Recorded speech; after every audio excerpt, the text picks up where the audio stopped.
नमस्कार दोस्तों, मैं विवेक कुमार आपका हार्दिक स्वागत करता हूं आपके अपने YouTube channel Sambodhi academy for education पर। और आज मैं अपनी करंट अफेयर्स की जो संडे वाली सीरीज़ है उसे आपके सम्मुख लेकर प्रस्तुत हूं। और इसी क्रम में चलिए आगे बढ़ते हैं। और जो चैनल पर नए हो प्लीज़ सब्सक्राइब कर लें और लाइक शेयर करना बिल्कुल भी ना भूलें। तो चलिए सबसे पहले देखते हैं जनरल मनोज मुकुंद नरवाणे को। ये जो है 31 दिसंबर को इन्हें 28वां सेना अध्यक्ष नियुक्त कर दिया गया है। जो हमारी थल सेना है उसके अध्यक्ष इन्हें चुना गया है और 28वें नंबर के सेना अध्यक्ष हैं ये। 31 दिसंबर को इनकी नियुक्ति हुई और इन्होंने जनरल विपिन रावत का स्थान लिया है, जिन्हें भारत का पहला CDS यानी चीफ ऑफ डिफेंस स्टाफ बना दिया गया है। और ये अभी अभी नया पद सृजित हुआ है, चीफ ऑफ डिफेंस स्टाफ, जिसमें ऐसा प्रावधान किया गया है कि तीनों सेना पर अपनी कमांड रखेंगे और तीनों सेनाओं में समन्वय स्थापित करेंगे जो भी चीफ ऑफ डिफेंस स्टाफ बनेंगे। और अब जो हमारे प्रथम चीफ ऑफ डिफेंस स्टाफ हैं वो जनरल विपिन रावत है, जो पहले सेना अध्यक्ष थे, 27वें सेना अध्यक्ष थे। और आज जो नए वर्तमान में हमारे सेना अध्यक्ष हैं उनका नाम है जनरल मनोज मुकुंद नरवाणे। चलिए आगे बढ़ते हैं। हाल ही में रेलवे प्रोटेक्शन फोर्स का नाम चेंज कर जो है Indian railway protection force service कर दिया गया है। क्या कर दिया गया है? Indian railway protection force service कर दिया गया है। चलिए आगे बढ़ते हैं। और इसरो ने, जो भारत की स्पेस एजेंसी है, इंडियन स्पेस रिसर्च ऑर्गेनाइजेशन, उसने अपने 2020 का जो भी कार्यक्रम है उसकी घोषणा कर दी है और 4 मिशन की घोषणा की है। 4 मिशनों की घोषणा की है। तो सबसे पहले जो इसका जो पहला मिशन है, मिशन गगनयान, उससे पहले आप कमेंट बॉक्स में इसरो की स्थापना का वर्ष आपको बताना है, किस वर्ष इसरो की स्थापना हुई थी। ये क्वेश्चन का आपको आंसर देना है। चलिए, पहला मिशन गगनयान जो भारत का पहला मानव मिशन होगा, जिस मिशन में मानव जो है यान के अंदर बैठकर और जो है अंतरिक्ष में जाएंगे पहली बार भारत के द्वारा। वैसे सर्वप्रथम जो है रसिया ने भेजा था मानव मिशन, लेकिन भारत का पहला मानव मिशन है मिशन गगनयान, जो 2022 में जाएगा। और इसके लिए 4 वायुसेना के अधिकारियों को चुन लिया गया है। 4 वायुसेना के अधिकारियों को इसके लिए चुना गया है। चलिए, दूसरा मिशन है चंद्रयान 3। उससे पहले जान लेते हैं, मानव मिशन के लिए कर्नाटक के चलकेरे में एक केंद्र बनेगा। कर्नाटक के चलकेरे में एक केंद्र बनेगा, वहाँ पर इन्हें ट्रेनिंग वगैरह दी जाएंगी। उसके बाद दूसरा चंद्रयान 3। चंद्रयान 2 हमारा जो है 95% सफल रहा था, क्योंकि और 5% जो हम उसमें असफलता हमें मिली, क्योंकि हमारा जो लैंडर था विक्रम, उसका डिज़ाइन ऐसा था कि हम उससे उस कनेक्शन हमारा कट गया। और अब चंद्रयान 3 की बात करते हैं। इसमें जो है ऑर्बिटर नहीं होगा और लैंडर जो किट है उसका डिज़ाइन बदला जाएगा, बाकी सब चंद्रयान 2 की तरह ही होगा।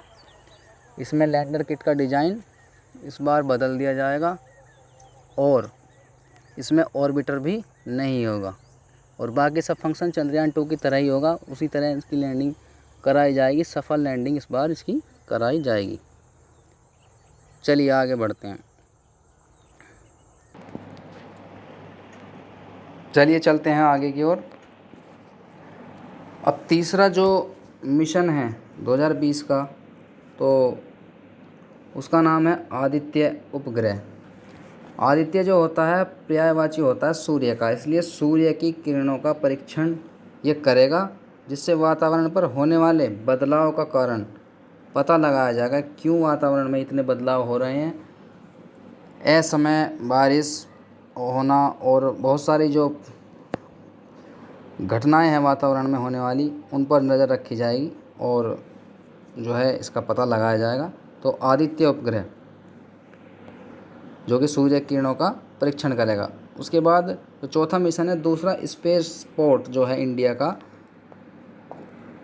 उसे खोला जाएगा। ये कहाँ पर बन रहा है? यह तूतीकोरिन तमिलनाडु में स्थापित किया जाएगा और इसके लिए जो भूमि अधिग्रहण का कार्य है वो भी शुरू हो चुका है।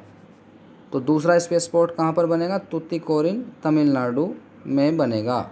और फर्स्ट स्पेस पोर्ट कहाँ है? श्रीहरिकोटा आंध्र प्रदेश में स्थित है। श्रीहरिकोटा आंध्र प्रदेश में ये स्थित है, जो पहला है। और यहाँ से क्या होता है? मिसाइलों को छोड़ा जाता है। मिसाइलों को अंतरिक्ष में जो है प्रक्षेपित किया जाता है। तो चलिए चारों इसके हो गए। यानी पहला जो मिशन है वो मिशन गगनयान है, और दूसरा चंद्रयान 3, चौथा आदित्य उपग्रह, और तीसरा आदित्य उपग्रह, और चौथा दूसरा स्पेस पोर्ट तूतीकोरिन तमिलनाडु में। उसके बाद गुरु गोविंद सिंह जी की 353वीं जयंती 2 जनवरी को मनाई गई और मुख्य समारोह हरमिंदर साहिब, पटना साहिब के हरमिंदर साहिब में इसके मुख्य समारोह का आयोजन किया गया। और गुरु गोविंद सिंह की जो जन्म स्थली है वो पटना ही है, और ये सिखों के 10वें गुरु थे जिन्होंने खालसा पंथ की स्थापना की थी। जिन्होंने खालसा पंथ की 1699 ईस्वी में स्थापना की थी बैसाखी के समय। और 5K भी बोल देते हैं इनको, 5K का जो है इन्होंने सिस्टम बताया था। इसमें क्या था? केस, कंघा, कड़ा, कृपाण और कच्छ यानी कच्छा की शुरुआत की थी। 5K। चलिए आगे चलते हैं। पलाऊ देश। पलाऊ एक देश है जिसने सन क्रीम पर पूर्णतः रोक लगा दी है 1 जनवरी 2020 से, क्योंकि इससे पर्यावरणीय नुकसान हो रहा था। पलाऊ एक द्वीपीय देश है और इसके जो आसपास की ये प्रवाल भित्तियां हैं, कोरल रीफ, आप इनको जानते होंगे। तो इस सन क्रीम के जो उद्योग हैं उनसे निकलने वाला जो जल था और ये जाकर यहाँ गिर रहा था, तो ये इसको नुकसान पहुँचा रहा था।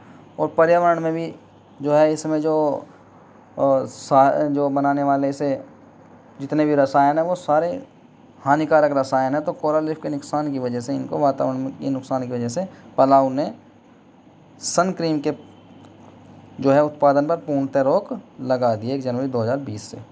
चलिए आगे चलते हैं। भारतीय जहाज़ों में भी सिंगल यूज जो प्लास्टिक है उस पर बैन लगा दिया गया है, क्योंकि जहाज़ में से जो है बहुत सारी प्लास्टिक जो है समुद्र में डाल दी जाती थी।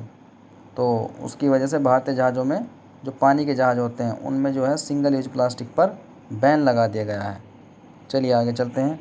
देखते हैं RBI यानी रिजर्व बैंक ऑफ इंडिया, जो भारत का केंद्रीय बैंक यानी बैंकों का बैंक या भारत सरकार का बैंक इसे कहा जाता है। उसने एक ऐप लॉन्च किया है जिसका नाम है मैनी ऐप, यानी mobile aided note identifier application, यानी mobile aided note identifier application की शुरुआत की है। और ये मैनी ऐप क्या काम करेगा इसे हम देख लेते हैं। कार्य इसका है, जो दृष्टिबाधित लोग हैं यानी जिन्हें दिखाई नहीं देता, जो दृष्टि से दिव्यांग हैं, उन लोगों को नोटों की पहचान में ये मदद करेगा। जितने भारतीय नोट हैं जो महात्मा गांधी सीरीज़ के हैं, नए और पुराने, दोनों की जो है पहचान में यह मदद करेगा।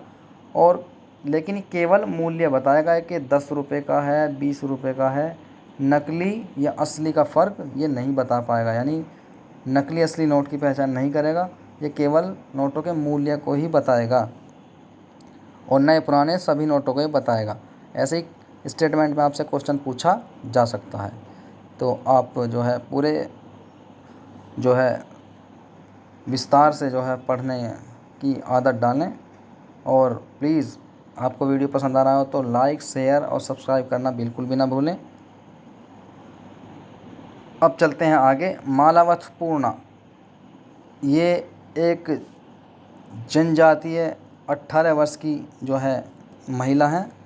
इन्होंने 18 वर्ष की आयु में अंटार्कटिका की ऊंची जो चोटी है विल्सन मैसिफ, जो 4987 मीटर ऊंची है, उसको फतह कर दिया है। और इन्होंने अब तक कुल 6 जो ऊंची चोटियां उनको फतह कर चुकी हैं ये। और माउंट एवरेस्ट जब इन्होंने फतह किया था उस पर तो एक पिक्चर भी बन चुकी है भारतीय सिनेमा में। उस पिक्चर का मेरे नाम ध्यान नहीं आ रहा है। तो फतेह पर्वत 6, सबसे पहले एवरेस्ट, उसके बाद किलिमंजारो दक्षिण अफ्रीका, एल्ब्रुस यूरोप, एंकागुआ दक्षिण अमेरिका, और कार्स्टेंसस ओसेनिया, और विंसन मैसिफ ये अंटार्कटिका, यानी ये वाला अंटार्कटिका, ये पृथ्वी का ये हिस्सा अंटार्कटिका, आप समझ गए होंगे। चलिए आगे चलते हैं।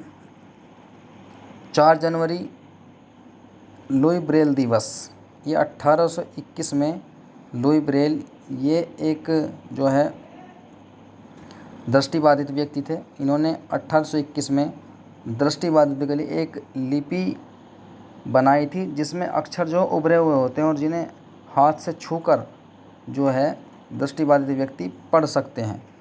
तो इसमें 6 बिंदु होते हैं और 64 अक्षर हैं और चिन्ह हैं इस लिपि में, उसे ब्रेल लिपि बोला जाता है। तो 4 जनवरी को लुई ब्रेल दिवस मनाया जाता है, 4 जनवरी को। ये क्वेश्चन इंपॉर्टेंट है, आ सकता है।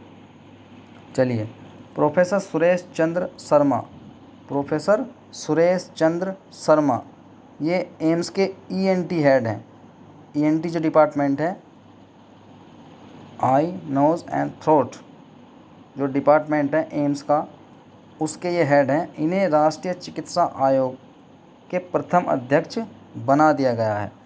राष्ट्रीय चिकित्सा आयोग के प्रथम अध्यक्ष बना दिया गया है। और राष्ट्रीय चिकित्सा आयोग क्या करता है? मेडिकल कॉलेजों को मान्यता देना आदि इसके कार्य हैं राष्ट्रीय चिकित्सा आयोग के। इसके प्रथम अध्यक्ष कौन बने हैं? प्रोफेसर सुरेश चंद्र शर्मा, जो कि ईएनटी डिपार्टमेंट ऑफ एम्स के हेड हैं। चलिए आगे चलते हैं। WHO ने, वर्ल्ड हेल्थ ऑर्गेनाइजेशन ने 2020 को नर्स व प्रसाविका यानी मिडवाइफ, नर्स और मिडवाइफ वर्ष के रूप में मनाने का फैसला किया है 2020 को। ये क्वेश्चन पूछा जा सकता है, इम्पोर्टेंट है। WHO ने, वर्ल्ड हेल्थ ऑर्गेनाइजेशन ने 2020 को नर्स व प्रसाविका या नर्स व मिडवाइफ वर्ष के रूप में मनाने का फैसला किया है। और WHO की स्थापना कब हुई थी? 7 अप्रैल 1948 को इसकी स्थापना हुई थी और इसका मुख्यालय जेनेवा स्विट्जरलैंड में है। मनाने का कारण क्या है? फ्लोरेंस नाइटिंगेल के जन्म का 200वां साल है। फ्लोरेंस नाइटिंगेल कौन थी? फ्लोरेंस नाइटिंगेल को दुनिया की पहली आधुनिक नर्स कहा जाता है और इन्हें the lady with the lamp भी कहा जाता है, क्योंकि ये रात में भी लैंप लेकर लोगों की सेवा में कार्यरत रहती थी, इसलिए इन्हें the lady with the lamp भी कहा जाता है और दुनिया की पहली आधुनिक नर्स कहा जाता है। इनके जन्म के 200वां साल इस साल है, इसलिए जो है ये दिवस मनाया जा रहा है, ये वर्ष मनाया जा रहा है फ्लोरेंस नाइटिंगेल। इसका भी बहुत बड़ा महत्व है। तो 2020 को नर्स और मिडवाइफ वर्ष के रूप में मनाने का WHO ने फैसला किया है। चलिए अब देखते हैं काला पानी विवाद। भारत और नेपाल के बीच ये काला पानी विवाद है और स्थिति कहाँ है? काला पानी की स्थिति है कहाँ? उत्तराखंड में। नेपाल, भारत और चीन का जो, जैसे नेपाल, चाइना और भारत और ये वाला जो पॉइंट है, यहाँ पर जो है मिलन बिंदु है, जहाँ पर लिपुलेख दर्रा है और ये दर्रा कहाँ? उत्तराखंड में पड़ता है। इसके द्वारा चीन की गतिविधियों पर नज़र रखी जा सकती है, इसलिए भारत के लिए इसका बहुत ज़्यादा महत्व है। तो भारत ने जब जम्मू कश्मीर के पुनर्गठन के बाद अपना नया नक्शा जारी किया, उस पर जो है नेपाल ने सुगोली की संधि और अन्य संधियों का जो है हवाला देकर कहा है कि ये मेरा हिस्सा है, लेकिन भारत कहता है कि ये उत्तराखंड का यानी हमारा हिस्सा है और वो हमारा ही हिस्सा है भी। चलिए, एक्सिस बैंक और ICICI बैंक ने श्रीलंका में अपनी सेवाएं समाप्त कर दी हैं। एक्सिस बैंक और ICICI बैंक ने श्रीलंका में अपनी सेवाएं समाप्त कर दी हैं। ये थोड़ा सा फैक्टर ध्यान रखने की ज़रूरत है। 3 से 7 जनवरी को 107वां भारतीय विज्ञान कांग्रेस का आयोजन बेंगलुरु में किया गया है। 3 से 7 जनवरी को हर साल किया जाता है ये। तो 107वां भारतीय विज्ञान कांग्रेस का आयोजन बेंगलुरु में किया गया और पहली बार इस बार किसान कांग्रेस का भी इसमें आयोजन किया गया है। पहली बार किसान कांग्रेस का भी आयोजन किया गया है बेंगलुरु, हमें ध्यान रखना है। 3 से 7 जनवरी 107 और बेंगलुरु और किसान कांग्रेस। क्लियर? चलते हैं आगे। 9 जनवरी 2020 को 16वां प्रवासी भारतीय दिवस मनाया गया है। इसमें प्रवासी भारतीय की जो है भारत में इन्वेस्ट करने के लिए प्रेरित किया जाता है। तो 16वां प्रवासी भारतीय दिवस 9 जनवरी 2020 को मनाया गया। भारतीय मूल की एक लेखिका हैं जो अब ब्रिटेन में रहती हैं, जिनका नाम है जसविंदर बिलान। इन्हें ब्रिटेन का चिल्ड्रन बुक पुरस्कार दिया गया है। किसके लिए? इनकी एक थियरी है, ये book Asha and the split bird, इसके लिए चिल्ड्रन बुक पुरस्कार इन्हें दिया गया है। ब्रिटेन का नाम क्या है इनका? जसविंदर बिलान, भारतीय मूल की हैं। क्रोएशिया के नए राष्ट्रपति कौन बने हैं? क्रोएशिया के नए राष्ट्रपति बने हैं जोरान मिलनोविक, जो कि पहले क्रोएशिया के प्रधानमंत्री थे। उन्हें जोरान मिलनोविक को अब राष्ट्रपति चुन लिया गया है। तो यहाँ राष्ट्रपति से भी डायरेक्ट क्वेश्चन पीछे में आ जाता है कि क्रोएशिया के नए राष्ट्रपति कौन बने हैं, या जोरान मिलनोविक निम्न में से किस देश के राष्ट्रपति चुने गए हैं? तो क्रोएशिया के कौन? जोरान मिलनोविक। चलिए आगे। 10 जनवरी विश्व हिंदी दिवस मनाया जाता है।